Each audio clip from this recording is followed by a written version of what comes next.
Bonjour à tous et bon réveil avec Info Hebdo, votre émission hebdomadaire de décryptage de l'actualité politique nationale de la semaine sur ESAE TV. Au menu du décryptage de ce matin, la crise politique au Mali et la candidature de Patrice Talon à la présidentielle de 2021. Trois invités sont déjà installés dans ce studio pour en débattre en toute objectivité. Il s'agit de Joseph Perzouanago, il est le directeur de publication du quotidien béninois La Dépêche. Il sera face à Gilles Christ Tidi, journaliste, analyste politique, et le troisième invité à nouveau des plateaux d'Info Hebdo. Il a pour nom Antoine Adoukonou, il est acteur politique, analyste politique. Sans plus tarder, chers amis internautes, juste après la pub, on se retrouve pour le décryptage. Chaque enfant qu'on enseigne est un homme qu'on gagne. L'école est le lieu par excellence de l'éducation. ESAE. Étudiants, étudiantes, nouveaux bacheliers, parents d'élèves, une raison de plus pour choisir l'excellence. Et oui, bénéficier des demi-bourses et de réductions de scolarité à ESAE. Payer 250 000 au lieu de 500 000 en licence 1, 2 et 3 sciences juridiques, économiques, de gestion et en journalisme. Et pour les 100 premières inscriptions en administration des finances et administration générale, bénéficier d'une réduction et payer 400 000 au lieu de 500 000. En master 1 et 2, 500 000 au lieu de 800 000 en administration des affaires, 600 000 au lieu d'1 million en journalisme. Faites partie des 100 premiers inscrits en administration des finances et administration générale pour bénéficier de la réduction. Payez 800 000 au lieu d'1 million. À ESAE Cotonou et Parakou, la rentrée est effective. Le dossier d'inscription est disponible en téléchargement à l'adresse suivante: www.esae.bj/ESAE 2019 ou renseignez-vous à ESAE Cotonou au 96 80 55 11 98 98 14 00 90 93 65 21. À ESAE Parakou au 96 68 16 14 97 77 51 47. À ESAE, l'épanouissement et le développement est au cœur de notre succès. ESAE, l'excellence a un nom.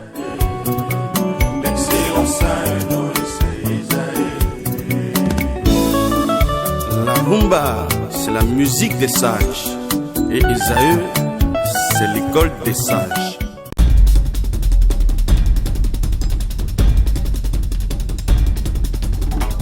Le décryptage du jour, comme je l'annonçais à l'entame de cette émission, se fera avec vous, Gilles Christidi. Bonjour. Bonjour Kader, bonjour à tous. Vous êtes face à Joseph Perzouanago. Bonjour. Bonjour chers confrères, bonjour aux internautes de ESAE TV. Merci d'être toujours disponible pour ESAE TV. Antoine Adoukonou, bonjour. Bonjour monsieur Kader. Merci d'avoir accepté l'invitation malgré votre agenda chargé. Gilles Christidi, la crise au Mali, elle a fait couler beaucoup d'encre et de salive depuis qu'il y a eu ce qui s'est passé récemment au Mali avec le président Ibeka qui a démissionné. Aujourd'hui, en tant qu'analyste politique, quelle est votre lecture de la situation actuelle au Mali? Je vois que la société malienne, le peuple malien, a manifesté une certaine soif de voir du sang neuf à sa tête.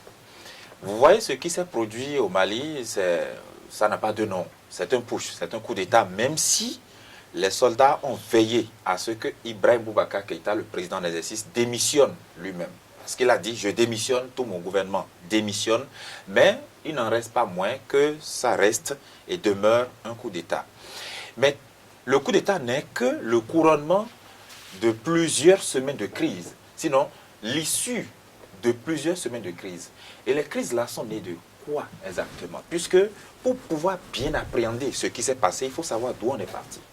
On est parti de plusieurs événements d'ailleurs, et les manifestants l'ont toujours dit chaque fois qu'ils descendaient dans la rue, c'est que la goutte d'eau qui a fait déborder le vase, ce sont les élections législatives. Les gens estimaient que ces élections-là n'ont pas été transparentes. Et la Cour constitutionnelle qui a validé les élections est devenue aussi moins crédible, sinon même peu crédible aux yeux de l'opinion. Mais à côté de cela, il y avait des antécédents, la corruption, la gabegie financière, on va dire des primes qui étaient destinées à l'armée, par exemple, qu'on détournait, beaucoup d'antécédents qui faisaient que Ibrahim Boubacar Keïta ne recevait plus vraiment l'assentiment de son peuple. Le peuple ne lui accordait plus. Et quand on dit peuple, c'est toujours relatif. Donc, il y avait assez d'éléments qui amenaient ce peuple-là à dire on en a marre, on change la donne. Et du On en coup, a marre et on change la on donne. change la donne. Et donc, moi, je m'attendais peut-être à un renversement de la situation venant de la société civile.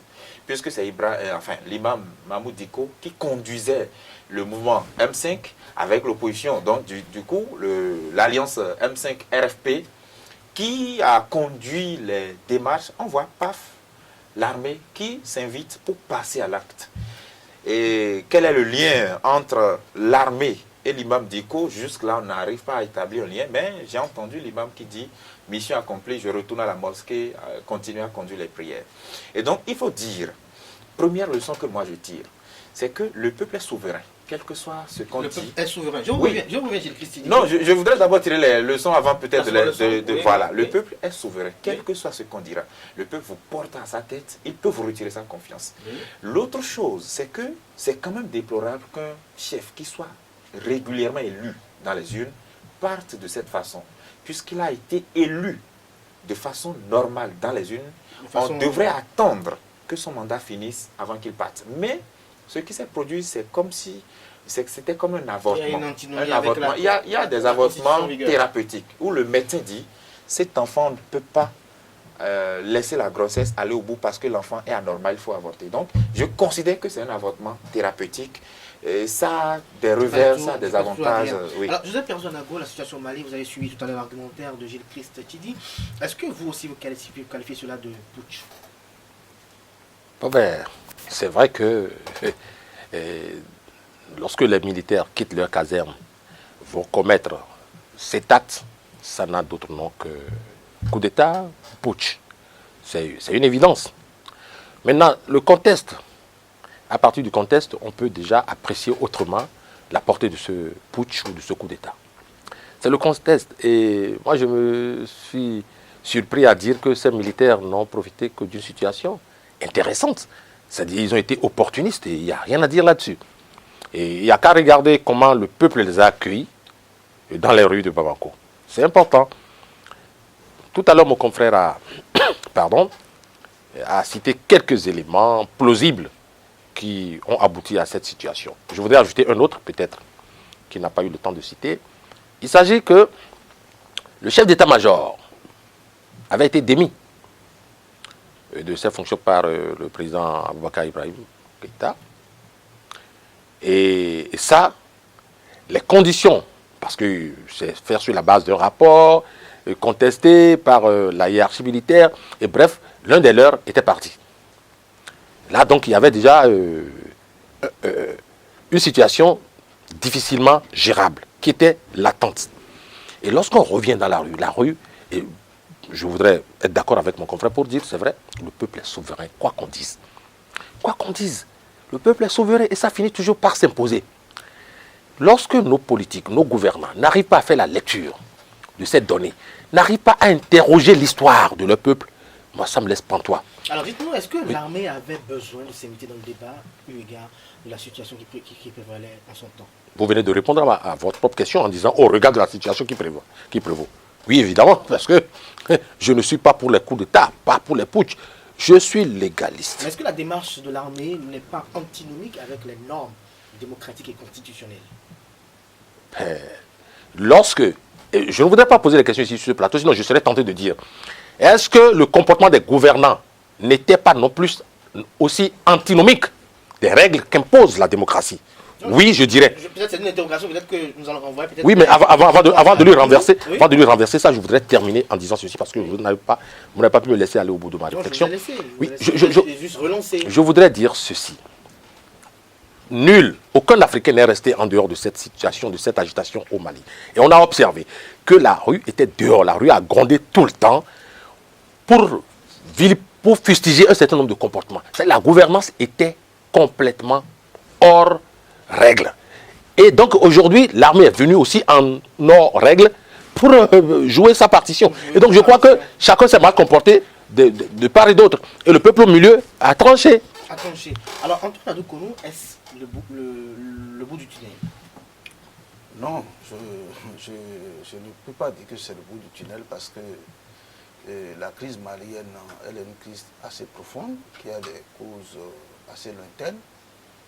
Vous savez, si aujourd'hui le peuple est dans la rue et soutient le M5, moi personnellement, je vais chercher des causes les plus lointaines, parce que vous savez qu'au Mali, depuis des années, le nord du Mali, qui fait presque 75% du territoire, est sujet à de violents combats, qui sont des combats assez complexes, en ce qu'il implique l'armée malienne, des combattants djihadistes et des indépendantistes touaregs. Et donc, face à cette insécurité dans cette partie du Mali, le peuple progressivement se sent menacé, se sent que la question de l'État devient un problème, parce que lorsque nous parlons de l'État, le territoire est un élément fondamental. Si déjà 75% du territoire d'un pays se trouve inaccessible aux citoyens lambda, on se dit que en fait, le pouvoir en place est en manque de capacité de contrôler la situation.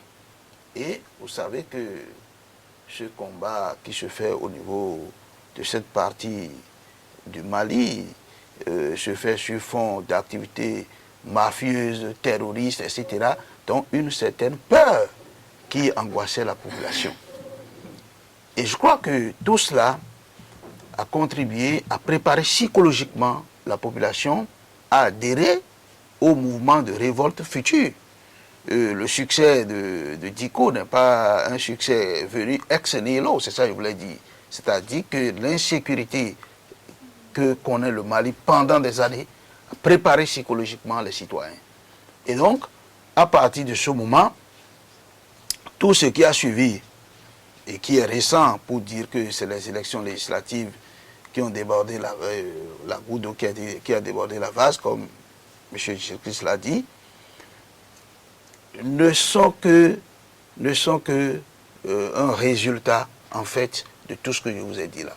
À partir de ce moment, je crois que, tel que la CEDEAO, par exemple, veut régler le problème en exigeant le retour de Ibeka, je ne crois pas que ça soit la meilleure solution. Je ne crois pas que ce soit la meilleure solution. La solution française... Ce n'est pas la meilleure solution selon vous, Antoine Adokounou.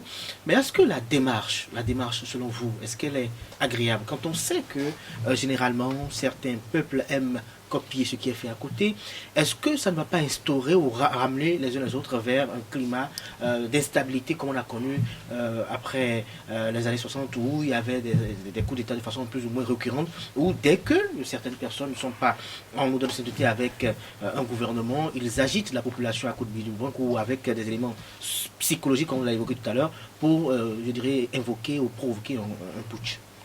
Je suis entièrement d'accord avec vous, mais c'est le peuple qui est souverain.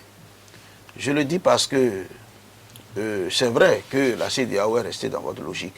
C'est-à-dire qu'il ne faut pas permettre que l'ordre constitutionnel soit remis en cause par les militaires de cette façon-là.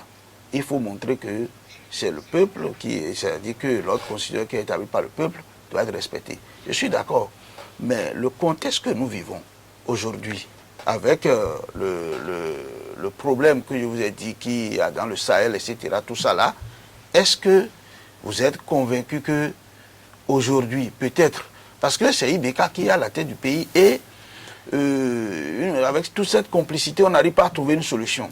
Est-ce que, de façon diplomatique, en changeant peut-être la tête de Ibeka, est-ce qu'on pourra avoir peut-être une solution? C'est pourquoi je dis que changer Ibeka, ce serait d'abord un premier pas. Parce que quand vous voyez les revendications du MC... C'est la tête d'Ibeka qui ne plaît pas. Quand on dit, oui, on peut dire ainsi. Parce que lorsque le mouvement M5 dit, on demande la démission de Ibeka, moi je vois que la démission de Ibeka qu'on demande n'est pas fondée constitutionnellement. Parce que quelqu'un qui est élu dans les urnes et que leur constitution, je ne sais pas si ça a prévu un référendum révocatif, mais même si c'est le cas, il faut passer au référendum. Mais si on ne veut pas de lui, souffrez que derrière ça, peut-être, Ça pose il y a quelques des, problèmes. oui, il y a des mains cachées qu'on ne voit pas. Je vous reviens, Antoine Adoukonou, c'est possible qu'il y ait des télécommandes, comme on le qualifie généralement chez nous au Bénin. Tout à l'heure, vous avez parlé de quelques éléments, vous avez parlé de souveraineté de l'État, vous avez parlé de souveraineté du peuple, Oui, j'allais voilà. dire. Et vous avez parlé également de démission. Est-ce que cette démission, puisque selon certaines analyses politiques, qui saluent d'abord la clairvoyance du président Ibeka, qui pourrait pu quand même résister et dire je ne démissionne pas malgré tout. Mais non, avec cette émission et la souveraineté du peuple, qu'est-ce qu'on peut comprendre par la souveraineté véritablement du peuple? Est-ce que la souveraineté du peuple peut être évoquée à tout moment ou dès qu'on voit une foule dans la rue, on peut parler de souveraineté du peuple et dire bon voilà, abattre le pouvoir? Alors, en voulant répondre à votre question, c'est comme si vous posiez la question de savoir quelle est la meilleure constitution ou quel est le meilleur peuple. C'est relatif. Encore une fois, pour oui. reformuler peut-être ma question, Oui. puisque parfois il y a un peu de confusion, est-ce que selon vous, le peuple est véritablement du côté de l'opposition en réalité? Est-ce que le peuple Très c'est bien. l'opposition? Très Parce que bien. généralement on a comme l'impression que Voilà. dès qu'il y a des mouvements d'humeur, on dit le peuple n'est pas d'accord parce que le peuple est toujours rendu du côté de l'opposition. Alors, encore une fois, je comprends bien votre question, mais encore une fois, Encore une fois, c'est très relatif. c'est très relatif. Vous voyez, qui a porté Ibrahim Boubacar Keïta en tant que président? C'est le peuple, n'est-ce pas? Non, là on dirait les Maliens. Attendez, attendez, non, c'est le peuple malien. Le peuple malien, voilà. Et je donne un exemple très simple. Ibrahim Boubacar Keïta a eu 39% des voix au premier tour. Après, au second tour, 77%, si je ne me trompe. Alors, je prends le second tour, 77% des Maliens l'ont élu. Qu'est-ce qu'on fait des 23% qui restent?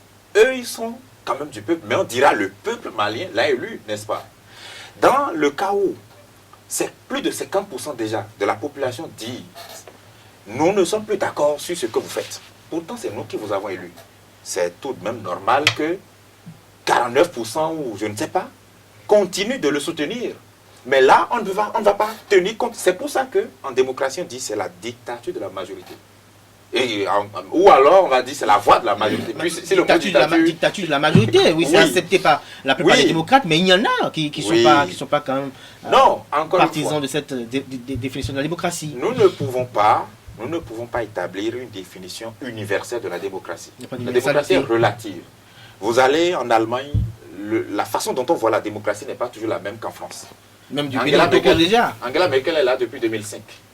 Vous n'avez jamais entendu Emmanuel Macron lui dire il faut dégager du pouvoir parce que vous avez fait déjà 15 ans. Mais en France, c'est strict. C'est 5 ans renouvelable une fois. Aux États-Unis, c'est 4 ans renouvelable une fois. Vous voyez? Donc, à chaque société, c'est réalité. Pour revenir, vous voyez ce qui s'est passé au Mali là? Et en C'est la Afrique, preuve, oui, c'est la preuve qu'il y a certains peuples qui ne sont pas toujours indolents, qui sont résignés, bon, on souffre toujours en silence. Non, il y a certaines civilisations. Hier, moi, j'ai discuté avec un militaire béninois qui fait partie de la mission de l'ONU, la MINUSMA, qui est au Mali, et qui disait qu'en touchant du doigt la réalité malienne, lui, il est convaincu que certaines choses qui se produisent dans d'autres pays africains, comme le Bénin par exemple, ne se produiraient jamais au Mali. Et il a donné l'exemple des législatives 2019. Les législatives qui sont contestées au Mali ont été meilleures que ceux qu'on a eu au Bénin. Pourtant, le peuple béninois n'a pas fait ce que le peuple malien fait. Donc c'est pour dire que à chaque peuple, est-ce cette réalité... que cela n'a pas dû un peu à la partition qu'a joué quand même les forces de défense et de sécurité? Bon, de toutes les Parce que de l'autre façons... côté, il y a une complicité avec l'armée. Alors, Non, de toutes les façons. oui. Pour être clair, la question de la souveraineté, c'est lorsque le peuple dit « nous décidons de faire ceci ». Le peuple peut avoir tort, mais vous ne pouvez pas faire le bien du peuple sans son consentement. Le peuple décide. Voilà, c'est la Voilà. question que je veux poser à José Padanabo. Comment sait-on que le peuple a décidé? Il n'y a qu'à observer. Il y a qu'à observer, puisque il y a dans qu'à la sous-région observer. ouest-africaine, par Mais exemple, j'ai on a vu, des on a pourcentages. vu en dehors des pourcentages, on a vu des mouvements d'humeur dans la foule, et quand on sait un peu comment les mouvements politiques sont organisés, généralement chez nous en Afrique, on a vu des mouvements politiques qui ont appelé à ce que les chefs d'État quittent le pouvoir, mais ils n'ont pas quitté le pouvoir, ce qui a amené des analystes politiques à dire qu'à un moment donné, le pouvoir avait échappé à Ibeka. Oui, ben évidemment, vous le dites, je quitte juste le Bamako et on descend au Burkina Faso pour constater que, quand comparé à 72 heures de son départ, ne s'y attendait pas du tout.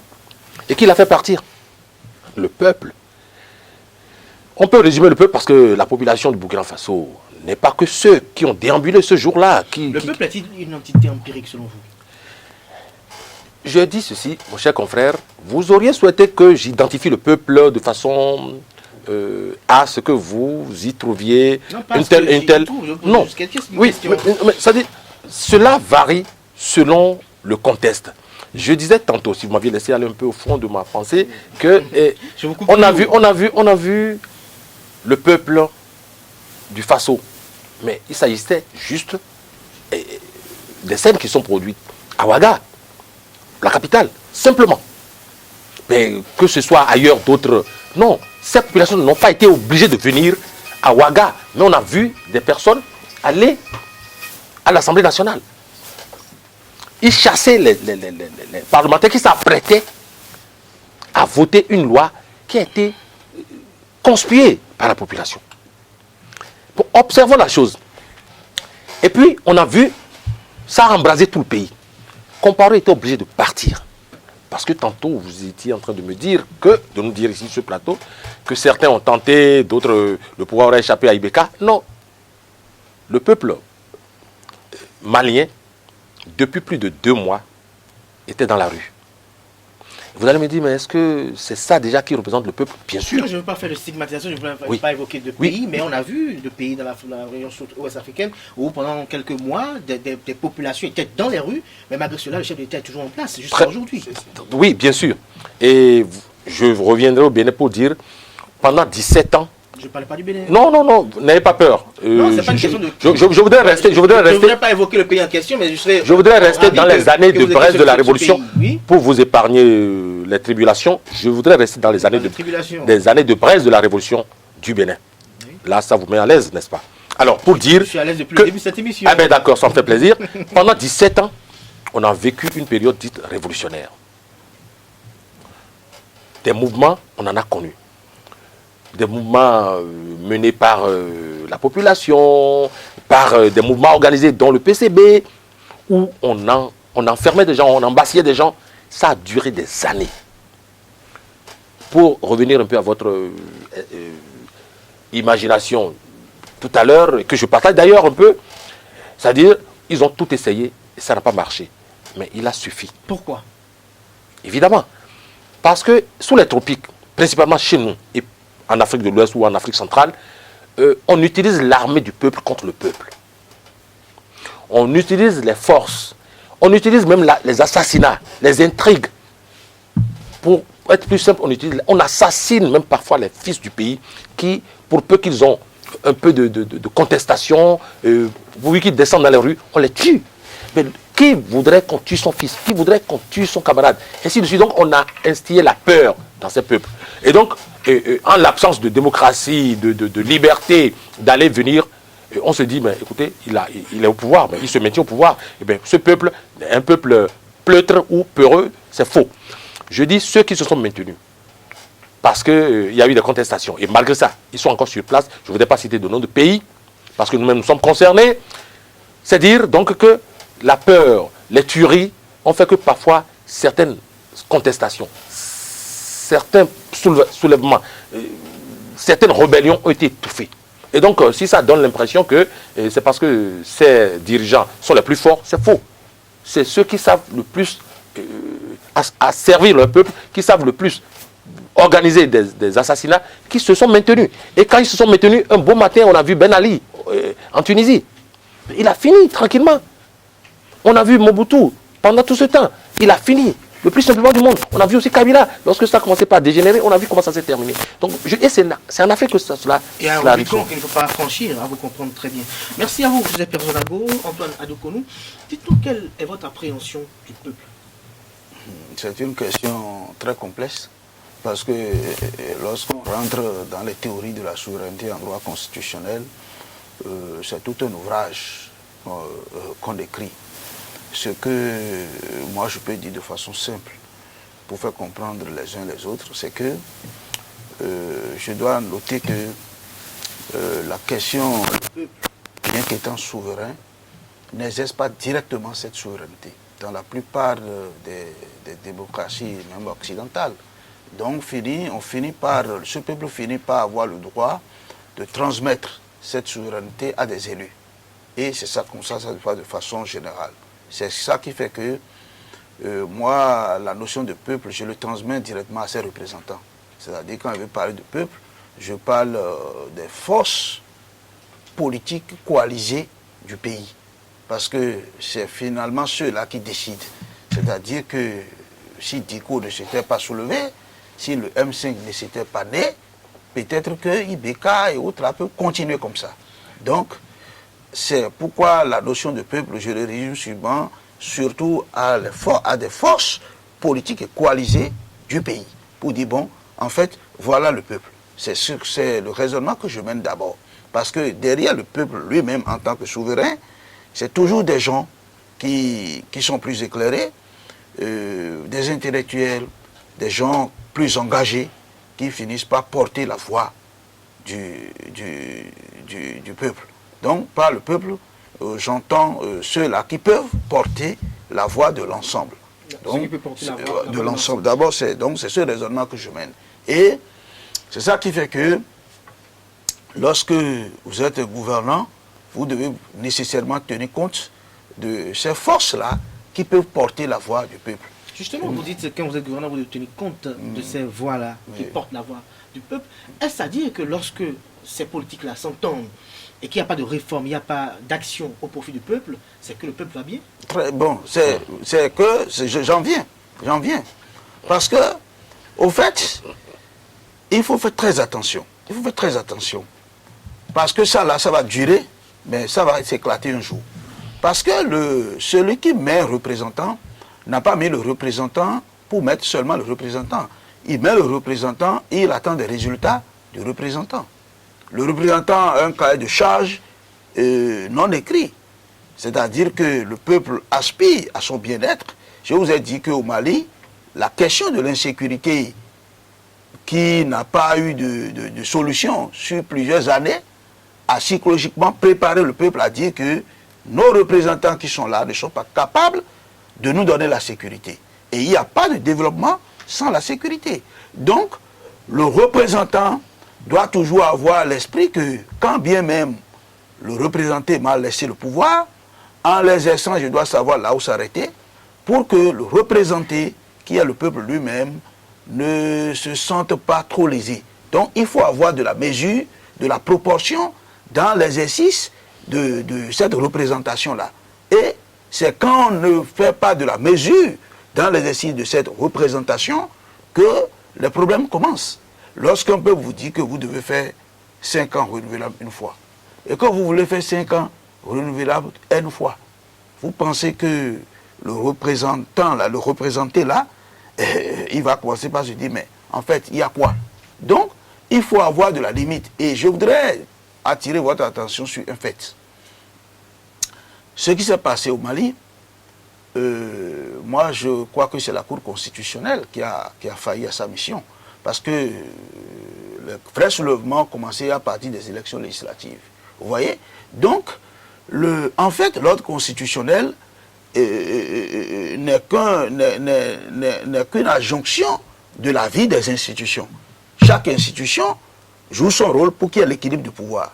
Et donc, si toutes les institutions, c'est vrai que quand on voit l'interférence entre les institutions, c'est pas facile aux institutions de se séparer du pouvoir exécutif. C'est pas facile. Mais il faut savoir là où s'arrêter. Parce que si une institution qui, en fait, participe de l'équilibre du pouvoir se soumet à l'exécutif jusqu'à un seuil donné,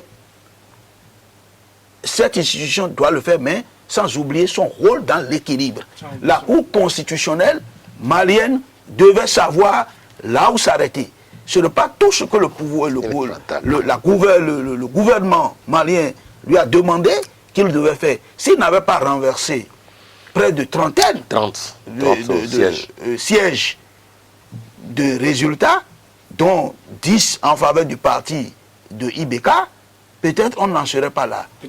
Parce que le représentant doit venir devant le peuple avec des arguments. Et si le peuple même voit que les arguments tiennent, mais les gens suivent. Mais quand ça prend comme ça, vous ne pouvez pas contenir. Vous ne pouvez pas contenir. Voilà. Alors, Joseph Perzanago, dites-nous aujourd'hui quelle est votre commentaire au sujet de la posture de la CEDEAO et quelle est la suite aujourd'hui? Il y a un gouvernement de transition qui est installé. Est-ce que ce gouvernement de transition pourra conduire à bon port le navire? Est-ce qu'il n'y aura pas de risque de chavirement?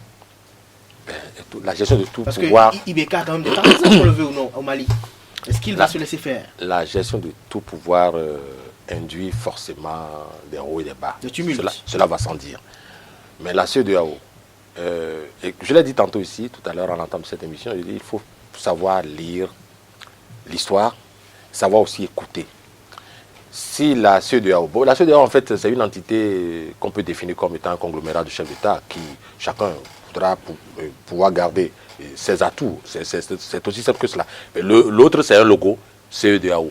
Ça fait un peu pompeux, mais en fait il n'y a que des chefs d'État qui voudraient se maintenir. D'autres voudraient coûte que coûte se maintenir au pouvoir. D'autres voudraient remplir comme bon leur semble. Et donc lorsqu'on demande à ces personnages de se retrouver pour juger équitablement une situation, accepter donc que les sentiments et les ressentis submergent.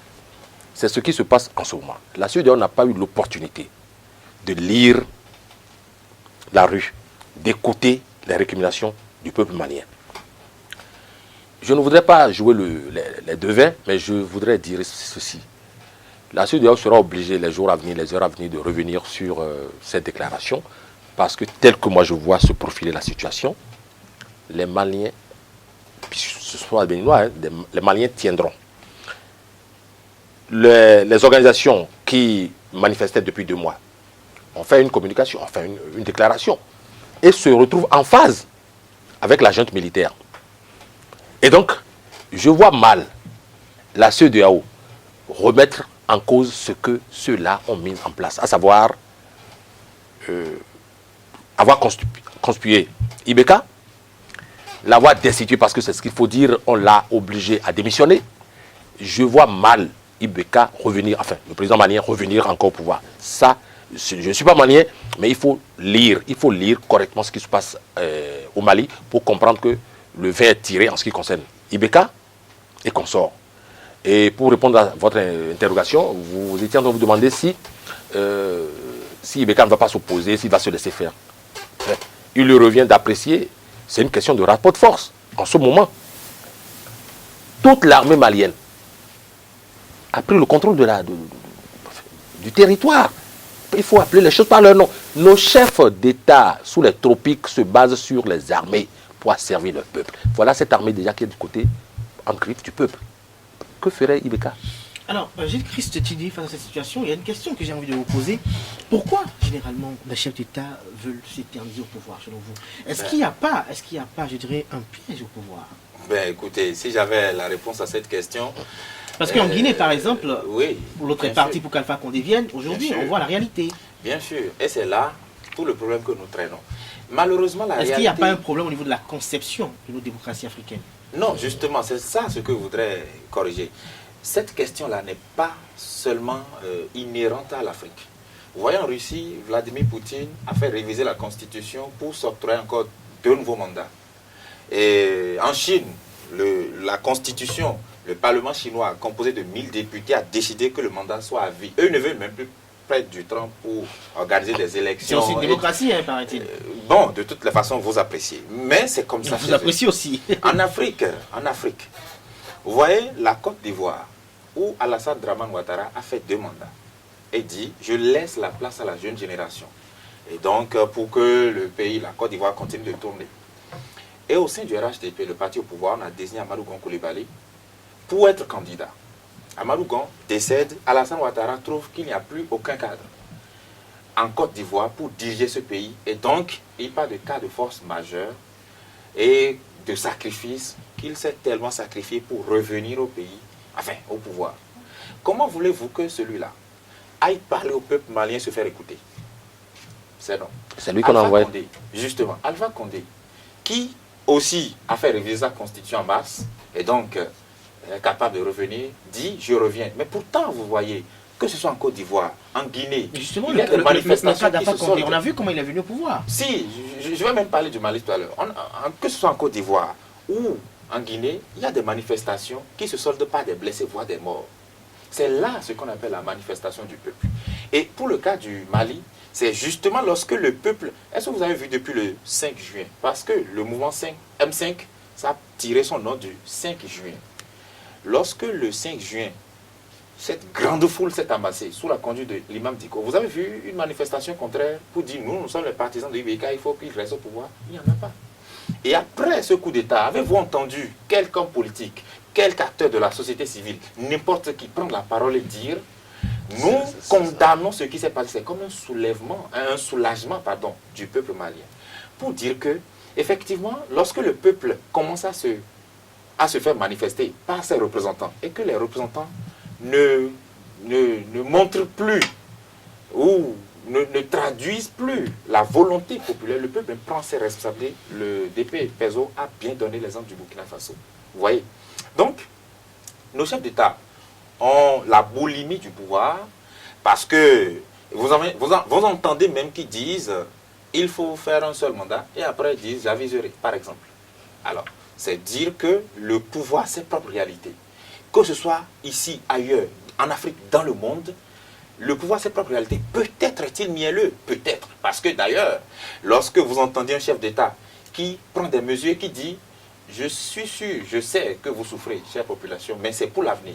Et que dans le même temps, une frange de la population dit il faut revenir, ça veut dire que ceux qui disent il faut revenir ne le disent pas parce qu'ils aiment le peuple particulièrement, mais pour leurs propres intérêts. C'est ça déjà les intérêts du pouvoir. Et justement, puisque vous en parlez, nous allons parler du cas du Bénin, de la candidature de Patrice Talon, puisque vous y faites un peu... Non, mais c'est vous qui lisez, mais permettez-moi de conclure. Oui, permettez-moi de conclure. Puisque vous avez posé la question aussi tout à l'heure, par rapport aux conséquences, par rapport à la suite. Oui. Vous voyez ce qui s'est produit au Mali là.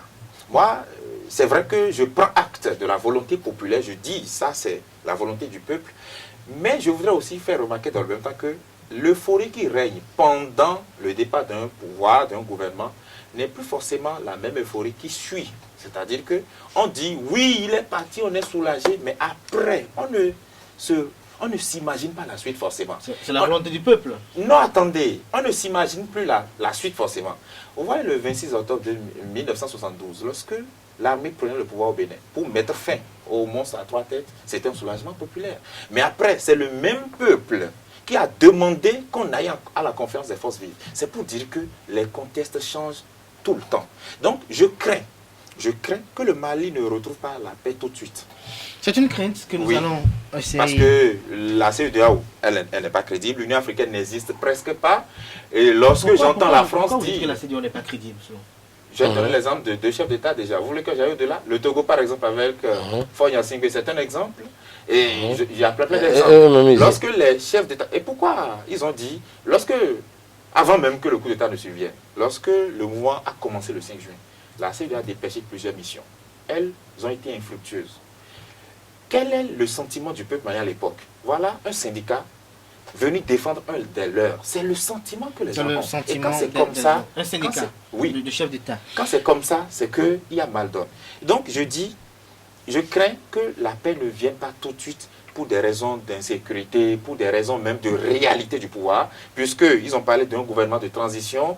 Est-ce que la même euphorie, le même espoir, lorsqu'un gouvernement vient, on dit oui, est-ce qu'il n'y aura pas des frustrés Est-ce qu'après, ils ne vont pas aussi les décevoir? N'oublions pas que IBK est venu au pouvoir en 2013 suite à un putsch orchestré contre ATT, Amadou Toumani Touré. N'oublions surtout pas ça en 2012. Lui aussi, il était en plein mandat constitutionnel quand on a mis fin à son mandat pour dire on n'en veut plus. Mais IBK était son ministre. Avant qu'on ne le descende, IBK est passé de l'autre côté. Il est même devenu, on va dire, très virulent. Mais après, lorsqu'il a été élu en 2013, il était presque le messie du peuple malien. Mais aujourd'hui, vous avez vu en 2020, on l'a conspué. C'est pour dire que et franchement, c'est très délicat et on verra ce qui va se passer. On verra bien ce qui va se passer. On va suivre de très près cette actualité. L'autre sujet qui nous réunit ce matin, c'est la présidentielle de 2021. Depuis quelques mois, au Bénin, les jeunes, les femmes se lèvent pour appeler Patrice Talon, qui avait promis de faire un mandat unique, à être candidat à la présidentielle 2021. Depuis lors, l'homme maintient un suspense au sujet de cette probable candidature. Il ne s'est pas encore prononcé au sujet, mais les commentaires fusent de part et d'autre. Joseph Perzonago, journaliste, analyste politique. Patrice Talon sera-t-il candidat selon vous? Oui. Oui. Il était depuis. Je ne comprends pas pourquoi vous posez cette question. Il était depuis. Oh oui, il était déjà partant depuis longtemps. Il a annoncé où?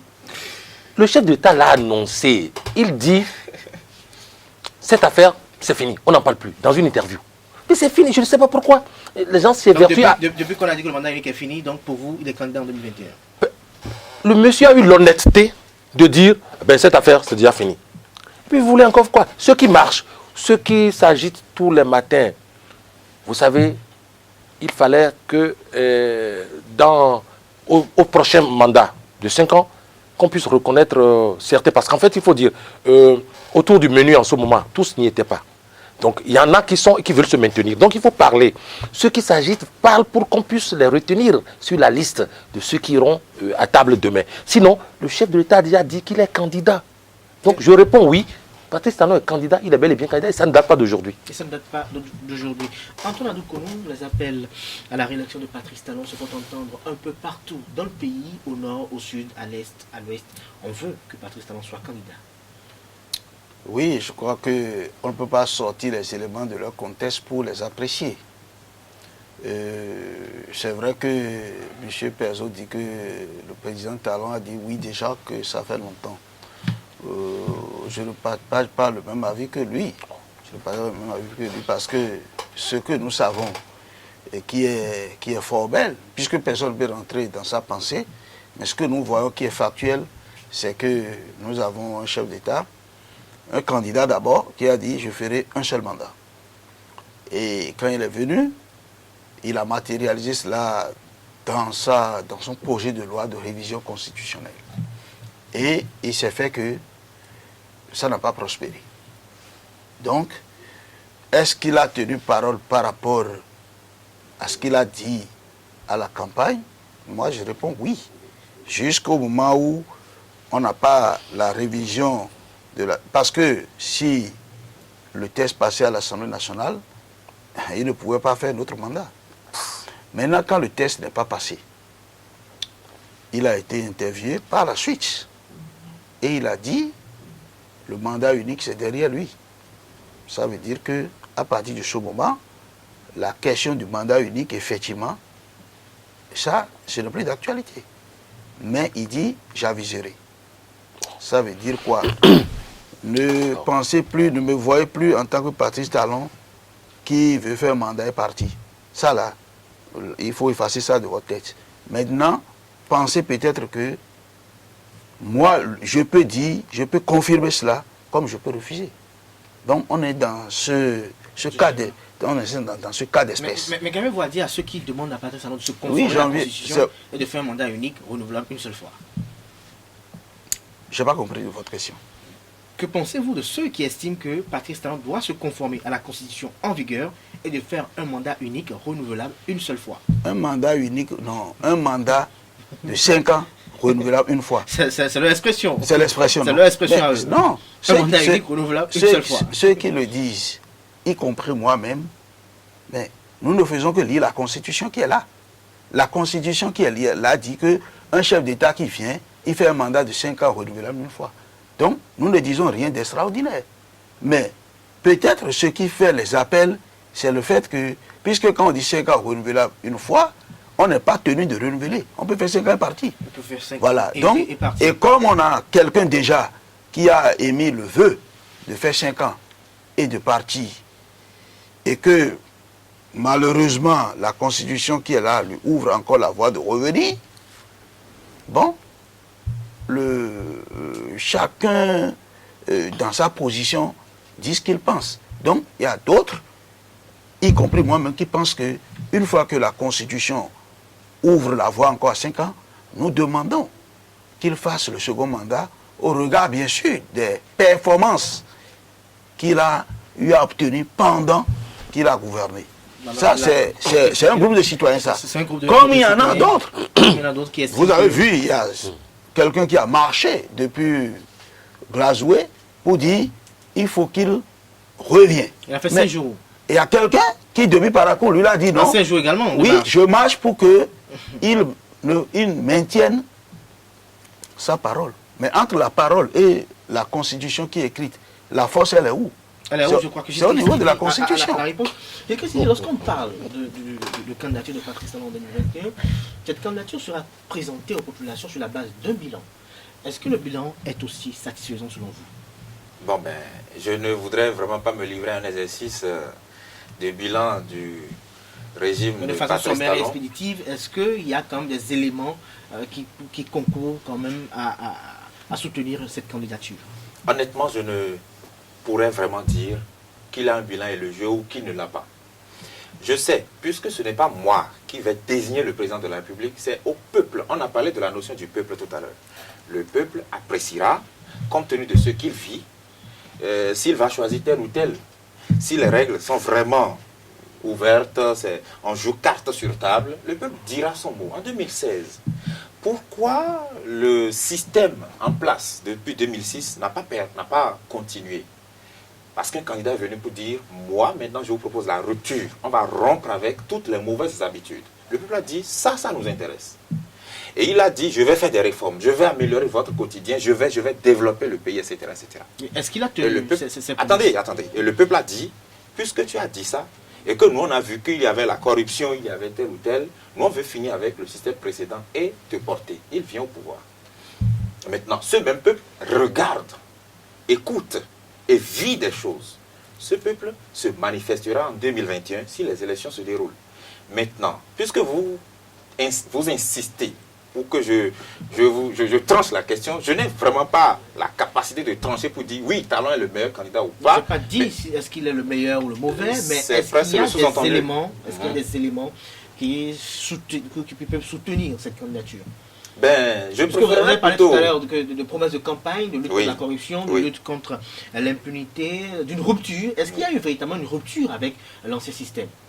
Est-ce qu'il y a Les une acteurs rupture? politiques. Est-ce qu'il y a une rupture? Est-ce qu'en tant qu'analyste Les- politique, est-ce que vous constatez qu'il y a une rupture? Les acteurs politiques qui appellent le chef de l'État à revenir devraient fournir des éléments probants qui prouvent que effectivement sa candidature s'impose. Donc sûrement, Mais la Antoine rupture va vous dont répondre on tout à l'heure. parle, Oui. voilà, la rupture dont on parle, c'était quoi en réalité? Le chef de l'État, Patrice Talon, nouveau président de la République, disait le 6 avril 2006, devant tout le peuple béninois représenté au stade de l'amitié et devant les postes téléviseurs, qu'il va faire de la lutte contre la corruption son combat de tous les jours et qu'il Sans va état d'âme. assurer un accès équitable aux services publics, aux chaînes, aux télévisions du service public. Vous l'avez entendu dire ça dans son discours d'investiture. Aujourd'hui, je vous invite à juste vous asseoir devant la télévision, quelle que soit la chaîne du Bénin, et de faire le constat vous-même. Moi, je ne tranche pas. Chacun n'a qu'à se mirer dans ce discours. Il a promis de faire la lutte contre la corruption. Bon, si vous me demandez d'apprécier, je remarque effectivement qu'il est dans cette lutte. Maintenant, si je dis, oui, on a pourchassé telle personne, on a fait ceci pour pouvoir assurer l'assainissement des finances publiques, et que c'est une bonne chose. Et si dans le même temps, on fait le constat que ce n'est pas fini, il y a des choses à dire, le chef de l'État lui-même a déjà répondu à cette question. Il dit, moi, je suis prêt à commencer par quelque part, quitte à ce qu'après mon départ, s'il y a des gens de mon camp qui ont mal géré, qu'on puisse les interpeller après. Ça veut dire quoi? Ça veut dire que le chef d'État a dit, pour l'instant, là, je me concentre sur les gens qui ont gouverné par le passé. Vous l'avez aussi entendu dire ça. Donc, c'est pour dire que effectivement, la lutte contre la corruption se déroule selon, on va dire, le programme du régime en place, étant donné que, et ça, ce qu'il a dit, c'était convaincant, il a dit, on ne peut qu'apprécier que ceux qui ont déjà géré, ce qui est fondé, ce qui est normal. Donc, la lutte contre la corruption, elle suit son cours. Il a promis beaucoup de choses. Il a promis, par exemple, de faire la réforme du système partisan. Elle a été faite. Vous comprenez? Maintenant, encore une fois, on peut juger pour voir quelle est son efficacité, quel est son poids. Et si vous permettez aussi sur cette question, je salue, je l'ai dit sur votre plateau en son temps, le principe de cette réforme-là, qui disait qu'il faut des partis politiques d'envergure nationale. C'est une très bonne chose.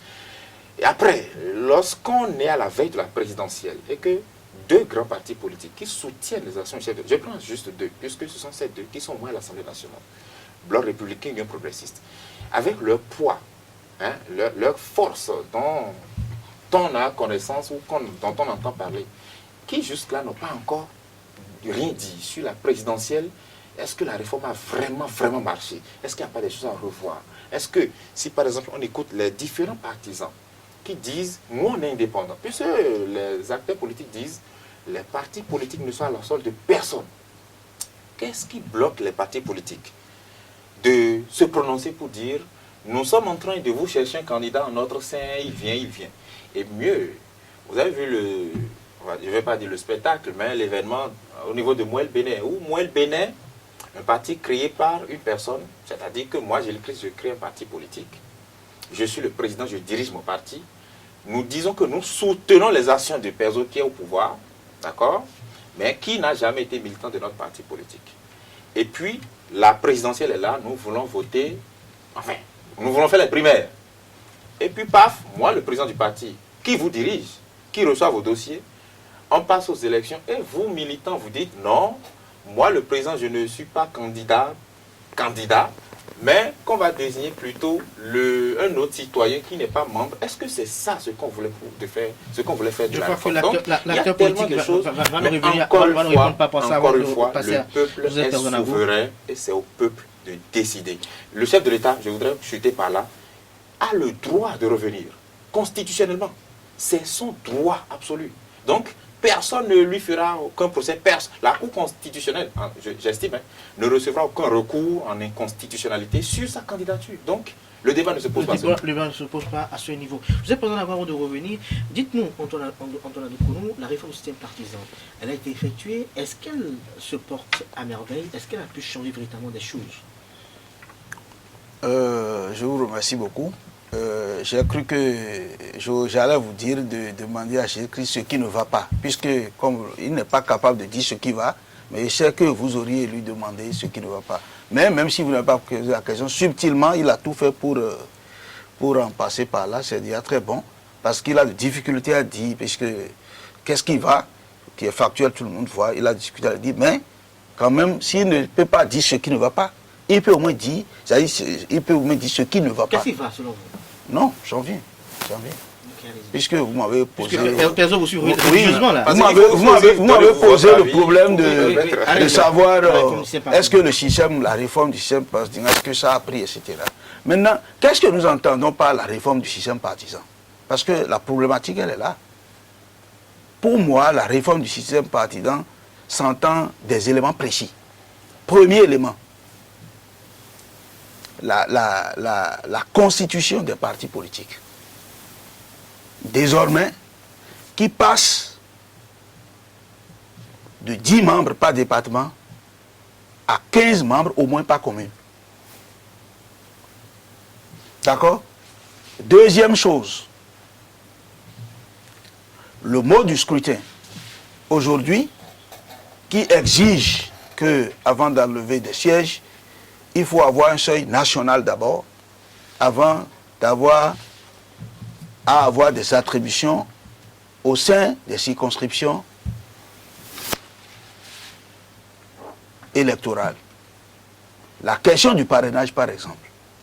Donc, par la réforme du système partisan, il faut entendre ces éléments-là. Oui, il faut pas... ces éléments aujourd'hui, oui. Est-ce que ça a permis à la classe politique de connaître une avancée? Voilà. Ça a permis à la classe politique de connaître une avancée. Une grande avancée. Laquelle? Voilà. Puisque les réformes, puisque ce que nous n'avons pas fait les réformes, on ne s'est pas levé du jour au lendemain faire les réformes. Nous avons fait des séminaires sur des séminaires. Et les rapports existent bel et bien. Et les opposants, tout le monde y était. Et ils ont apposé leur signature sur les procès-verbaux qui existent. Et nous avons dit ensemble que sur le principe, nous voulons avoir des partis d'envergure nationale. Nous voulons avoir des partis forts qui surpassent des hommes forts. On s'est entendu sur ça là. La réforme répond à cela aujourd'hui? Voilà, ça répond à cela dans la mesure où je crois que aujourd'hui, le nombre de partis politiques a considérablement diminué parce que effectivement, on a compris que pour répondre aux exigences des tests que je vous ai cités là, il faut faire de grands regroupements. C'est déjà un pas. Maintenant, il reste que cela doit avoir des conséquences négative tout de suite. Mais à long terme, on aura une stabilité. C'est-à-dire quoi? Lorsque nous rassemblons, pour répondre aux préoccupations des tests, nous rassemblons 150 partis politiques d'alors, 200 mouvements politiques d'alors, et nous les mettons ensemble pour dire que ça fait un parti, ça fait là, en fait, un ensemble de conglomérats, de personnes, de plusieurs idées, des gens qui n'étaient pas ensemble, des gens qui ont des ambitions différentes, les gens qui n'ont pas la même vision politique, mais compte tenu du fait qu'on veut aller à la réforme, on les a mis ensemble. Souffrez quand même que on ne peut pas avoir immédiatement un résultat très cohérent sans faille. Donc, tout ce qu'on a par exemple aujourd'hui un peu comme faille, qu'on voit dans les partis, etc., moi je suppose que qu'à l'épreuve du temps, tout ça là, ça va passer. Si je suis sûr qu'aujourd'hui, ce qui se passe par rapport à la désignation des candidats à la présidentielle, par rapport aux partis politiques, y compris Moël Bénin, ne sera qu'un cas exceptionnel. Parce que vous savez que la réforme est intervenue sous la mandature du président Patrice Talon. Et vous ne pouvez pas me dire aujourd'hui que ces partis politiques, le président Patrice Talon lui-même, il n'est militant d'aucun parti politique. Mais on sait que ces partis le soutiennent. Et aujourd'hui, pour aller aux élections et pour gagner, ces partis politiques doivent faire une évaluation. Est-ce que en leurs 5 ans, ils vont désigner un autre candidat, en dehors du candidat Patrice Talon, qui peut désigner, qui lui-même peut dire je veux être candidat. Et que quand il dit qu'il va être candidat, des gens peuvent quitter encore ces partis-là pour le suivre. Les partis politiques doivent faire toute cette évaluation-là pour savoir prendre la décision. Donc, si les partis politiques désignent le président Patrice Talon, ce n'est pas parce qu'il y a une faiblesse au sein des partis. C'est face à la réalité des résultats escomptés qu'ils sont obligés, de façon rationnelle, de prendre cette décision. Mais je dis ça ne sera que pour le cas d'espèce du président Patrice Talon. Pour les fois à venir, 5 ans plus tard, ces partis seront organisés et certainement vont désigner en leur sein leur candidat. Donc, je suis sûr qu'à l'épreuve du temps, tous ces séquelles-là vont partir. On vous aura compris, Antoine Adokounou, je vais à vous, vous avez suivi tout à l'heure votre vis-à-vis. Quel commentaire avez-vous fait, Pierre? Le premier commentaire est que les internautes, je les prends à témoin, ils comprendront que durant ce plateau, vous m'aviez accordé très peu la parole. Ça, ils sont suffisamment intelligents. Je vous en prie, vous venez de me l'arracher encore. La preuve que vous ne voudriez pas que je parle, c'est ça que vous venez de me l'arracher encore. Les internautes, donc je les prends à témoin, ils ont compris donc que tu as tout fait pour que je ne parle pas. Mais je parlerai un peu pour féliciter. Oui, je parle très peu pour dire ceci et satisfaire vis-à-vis de M. Adokounou et dire je félicite beaucoup le chef de l'État et ses réformes qui ont permis à ce que le Bénin soit l'un des rares pays où il y a 83 députés qui répondent au nom d'un chef d'État, où on ne pose pas de questions préjudicielles au ministre, on n'interpelle pas le gouvernement, alors que cela fait partie des rôles ou des attributs reconnus à un Parlement. C'est la première fois au Bénin, depuis 1960, qu'on assiste à une telle chose. Même sous le parti État du PRPB, le gouvernement a été régulièrement interpellé. Ça, c'est une réforme majeure. L'autre réforme majeure, je constate aujourd'hui que n'est pas un journaliste qui veut au Bénin. C'est à saluer. La liberté de presse est sous boiseau. C'est formidable. Et donc là aussi, c'est à mettre à l'actif du gouvernement de Patrice Talon. C'est formidable. J'en félicite au passage M. Adokounou parce qu'il voulait les refaits d'armes, les réalités, c'est-à-dire ce qu'on a pu rapporter, ce qu'on peut engranger en tant que réalisation. Je dis, voilà par exemple 2 bonnes réalisations. Aujourd'hui, on ne peut pas manifester dans la rue. Aujourd'hui, donc, l'emploi est précarisé. C'est formidable tout ça. Vous voyez, lorsque quelqu'un vous embauche, vous n'avez que pour 3 ou... il peut vous renvoyer, vous débaucher, et il vous paye 3 mois, 3 petits mois ou 9 mois. Ça, par exemple, c'est une avancée extraordinaire.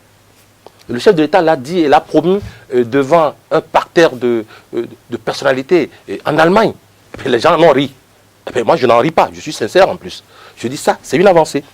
Et donc, je voudrais que M. Adoukonou, s'il le veut, je vous note religieusement. il engrange comme de grandes réalisations, par exemple. Et donc, je pourrais en citer énormément. Mais je voudrais m'arrêter là pour dire, voilà quelques grandes réalisations qui font qu'aujourd'hui, par exemple, en tant que journaliste, si on n'arrive pas à me coincer par la loi qui me gouverne, on m'attend sur les réseaux sociaux et on me dénie le titre de journaliste parce que je ne peux pas. Et donc, on a une loi sur le numérique. Ici. Je vous en prie, vous me laissez continuer parce que vous m'aviez laissé très peu de temps. Il faudrait que je puisse l'utiliser à bon escient. Et donc, je dis ceci, la loi sur le numérique est aujourd'hui c'est avilissant. C'est-à-dire, lorsque les gens nous observent de l'autre côté, parce que nous ne sommes pas en autarcie, donc ils trouvent, mais attends, d'où vient cette loi? D'où vient ce code du numérique? Et aujourd'hui, on enferme les journalistes, comme on veut. Pourtant, les peines privatives de liberté n'existent plus au Bénin. Mais ce n'est pas le fait. Et donc, ne me permettez... Vous avez dit que je vous ai laissé un peu de temps. Vous ne m'avez pas laissé. Je peux chronométrer le nombre de temps qu'on m'a laissé. Ne m'empêchez pas de continuer. Et donc, je dis ceci, chers confrères, je viens de citer quelques grandes réformes. Écoutez, je viens de citer de très bonnes choses. Hein. Ou alors, si ça paraît pas bon, c'est à vous de voir. Moi, je trouve que c'est de bonnes avancées que le pouvoir... Très bien dit aussi, donc si vous voulez. Alors, moi, je voudrais dire ceci.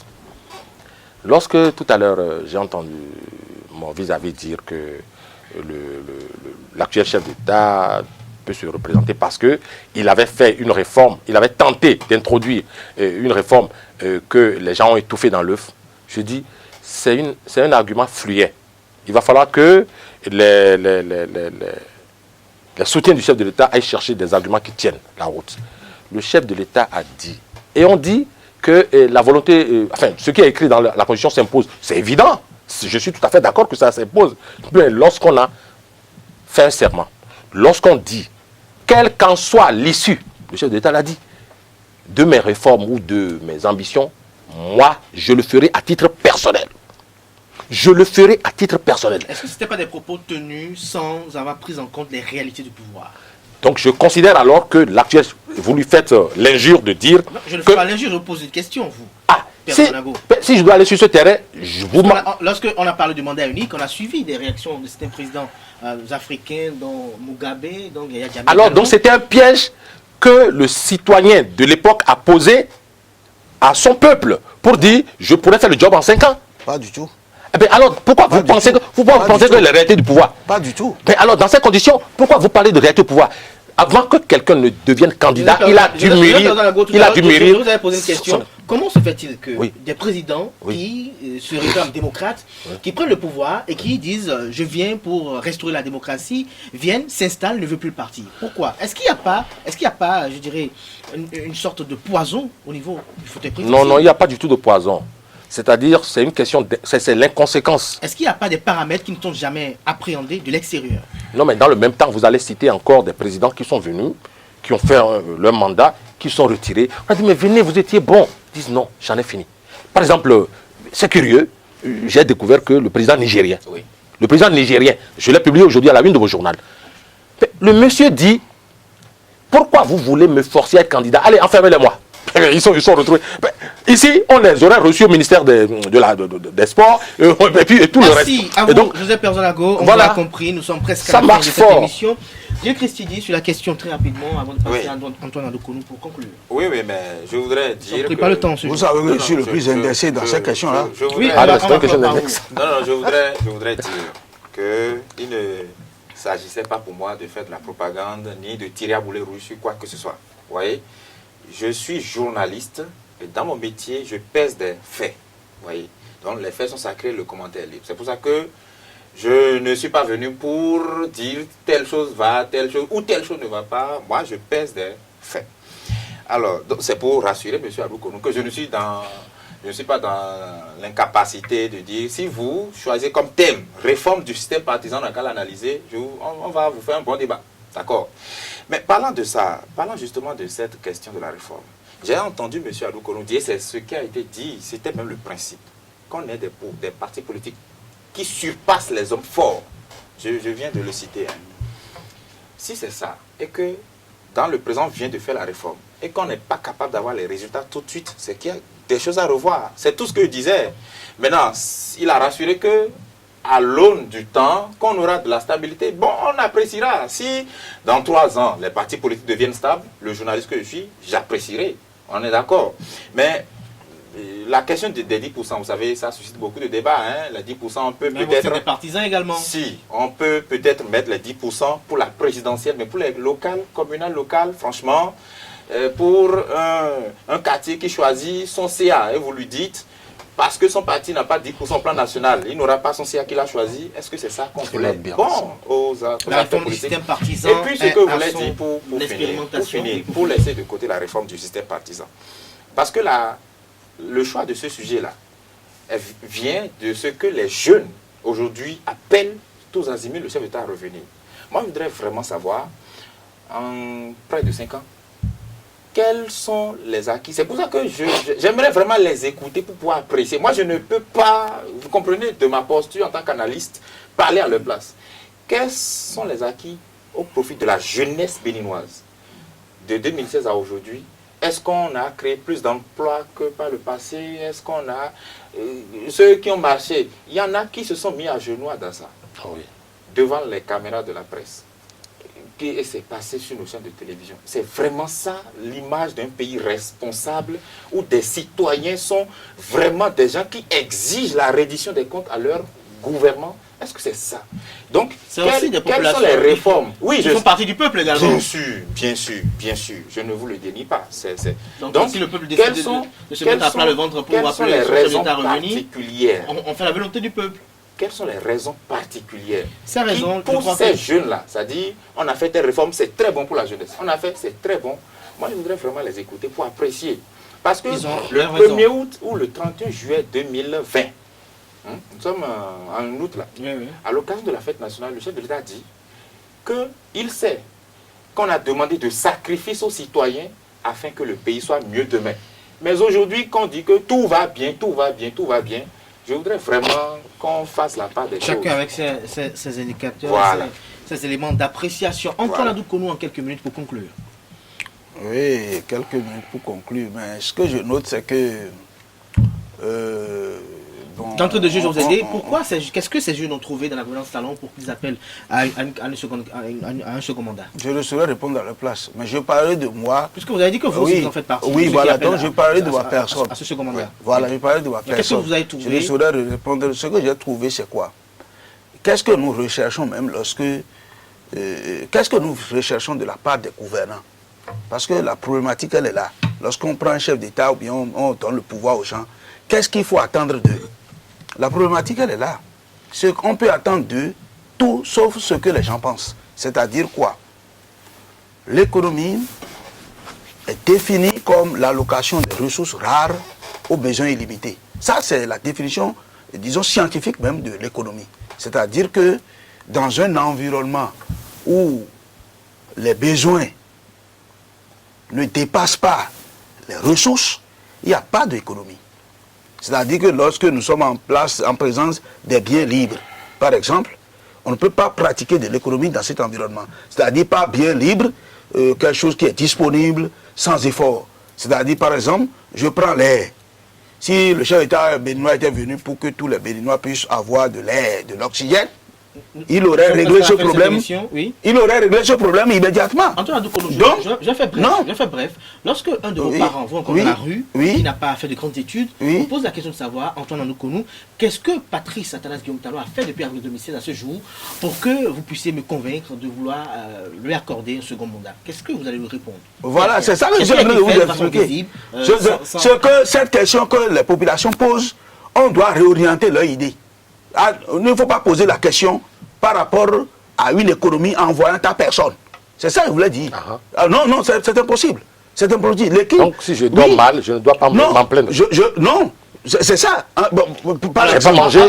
En dehors de l'économie. Non, il ne faut pas voir les individus, puisque au moment où... Pourquoi au moment où vous sollicitez mon vote, individuellement vous aviez pris mon vote? Peut-être qu'aujourd'hui, au moment où toi, ta personne, tu ne te sens pas à l'aise, tu trouveras d'autres citoyens qui vont te dire que oui, c'est sous ce régime qu'ils ont pu avancer. C'est Et vrai. là, comment on va peser la balance? C'est pourquoi Il faut aller aux on élections. apprécie toujours les données agrégées macroéconomiques. C'est-à-dire que ces performances qui sont que le Bénin engrange au plan international, que les gens banalisent, en fait, c'est ça qui mesure la performance même de l'économie et, par voie de conséquence, le bien-être de la population. Lorsqu'on trace une route devant votre maison, on n'a pas besoin de vous dire d'exploiter la route là pour commencer par faire quelque chose au bord pour pouvoir avoir de l'argent. C'est ça la redistribution. Le système de redistribution, c'est ça. Il n'y a pas de redistribution où on va aller voir chaque individu quel problème tu as et on va te prendre pour régler. Non, lorsqu'on met un hôpital, c'est un système de redistribution. On permet que le système sanitaire s'améliore pour que le citoyen qui, entre-temps, peut-être devait faire 50 km pour aller dans un hôpital de référence, puisse l'avoir à ses côtés, peut-être à 1 km. Et c'est ça la redistribution. Il ne faut pas faire de l'amalgame. C'est pourquoi quand moi j'observe les gens, bon, au fait, c'est la question de l'opposition. Hein. C'est-à-dire, qu'est-ce qui peut frapper rapidement pour que les gens comprennent que celui-là ne vaut rien. On dit, ah, est-ce que tu as mangé aujourd'hui? Est-ce que tu as 3 repas par jour? Et on sait que tout le monde ne peut pas manger 3 repas par jour, on le sait. Tout ça, on le sait. Et ceux qui viennent ne feront pas autrement. Ce qu'on fait, c'est comment faire pour mettre en place les biens collectifs. Et chacun maintenant va s'en sortir par là. Lorsqu'on renforce le système éducatif, par exemple, ça, c'est pour tout le monde. Il n'y a Les pas emplois, d'opposants. les emplois. Oui, j'en viens. Que les On n'a pas le temps. Oui, parce que vous lui laissez le temps de continuer. Non, non, Personne non, n'a- non, personne n'a- non, les emplois, non, moi je ne... Bon, en fait, c'est pourquoi j'ai dit que j'ai été indexé. On n'a pas le temps. Mais monsieur, pas le temps. ce que Mais- je veux vous mais- dire là, mais- je ne fais pas partie de ceux qui pensent que le président parti là, il est blanc comme neige. Moi, je ne fais pas partie de ceux-là. C'est Merci. un humain. C'est un humain. Merci Il à a ses vous, défauts Antoine et il a ses forces. On vous aura compris. Je C'est rappelle ça, que la vous êtes question. acteur politique, analyste politique. Vous étiez face à votre très cher ami, Joseph Perjonago, l'adore. journaliste, directeur de publication du quotidien La Dépêche. Et le troisième invité de ce jour était Gilles Christ Chidi, journaliste, analyste politique. Merci pour l'attention, chers amis internautes. Vous aurez compris qu'il y a également beaucoup de choses à dire, mais nous sommes surpris par le temps. Nous aurons l'occasion de réinviter nos chers amis pour le débat sur la même actualité, notamment la candidature de Patrice Talon pour 2021. Les appels à candidature se passent et se dérouleront également ce samedi. Nous en parlerons probablement dans la semaine ou probablement samedi prochain. Portez-vous bien. Excellente suite de week-end de programmes sur ESAE TV. Et n'oubliez pas de prendre le rendez-vous demain dimanche de l'invité. C'est Richard. Alors, portez-vous bien et à demain.